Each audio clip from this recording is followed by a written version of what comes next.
Welcome to the Thom Hartmann University Book Club. We're reading from Death in the Pines, a novel set in Vermont. You have to be crazy to do this. On a morning when the Vermont winter sun shone pale and weak across 6 crisp inches of fresh snow, when the temperature hovered somewhere between 20 and 25 degrees Fahrenheit, I spent a long time searching for 10 stones. They had to be the right stones, of a certain weight and shape, heavy but not so heavy they exhausted me, rounded but not so much that they would roll from the place I set them. It took hours to find all 10 of them, searching in the sheltered places where the dry, powdery snow was easier to scrape aside.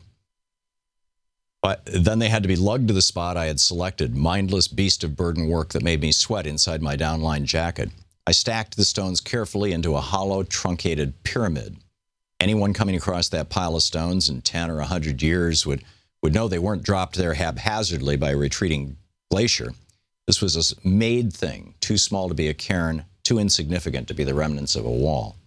I guess you could call it an altar. The ashes were in a bronze urn, far too small to contain the spirit of my friend John Lincoln. The container had stood on the shelf in my cabin for too many months. The new year had just arrived, and with it a belated first snowfall of the season, and the combination of the two had finally persuaded me it was time to do something about the urn. Holding it in the chill, near silence of the forest, I stood over the structure I'd made and looked off into the distance, seeing but not seeing the brownish shafts of pines streaked with snow, the bare gray trunks of maples, the white and gray columns of birch, the deep shaded greens of white burdened firs. At that moment, the urn felt heavier than the stones themselves. This was why I was here. The mind drifts at such times. Even after 6 years, I could recall the particular night that had caused me to travel to this place. On that night, my mentor, no, by that time my friend, John and I had been slumped in the rotting front seat of an ancient rusting 55 Ford, parked in the heavy, humid midnight of Central America.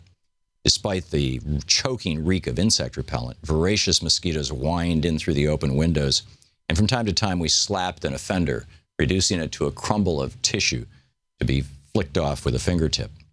Still warmer than blood heat even at that hour. The dark air sizzled with cicadas.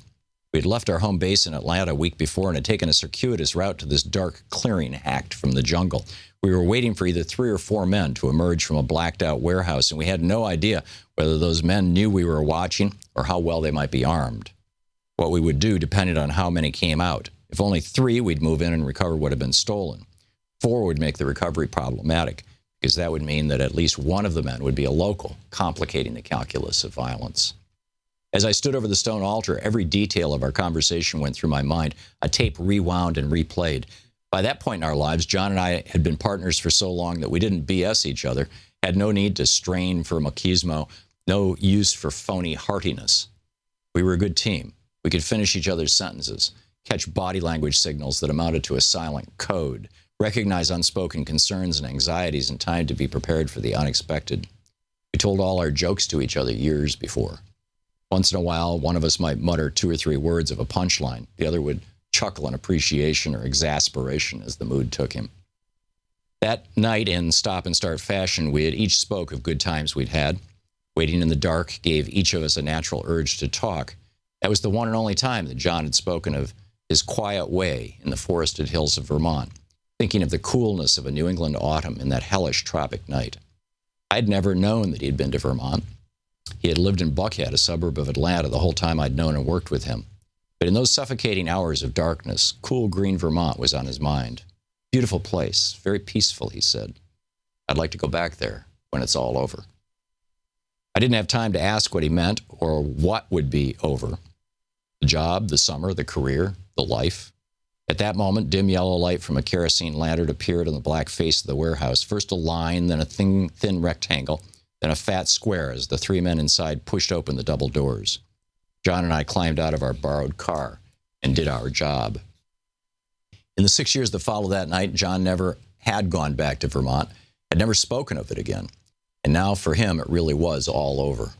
After the memorial service, after the will was probated, I didn't feel like hanging around Atlanta. So I made arrangements, gave most of my liquid assets to a community for abused kids in New Hampshire, and bought a cabin on 200 acres in the woods of Vermont. It was here I'd brought my old friend to the place he'd talked about. Pondering the finality of it all, I held the urn containing his ashes, a few bone fragments and pieces of his teeth, ready to fulfill a promise I had never made. Such a time demands words.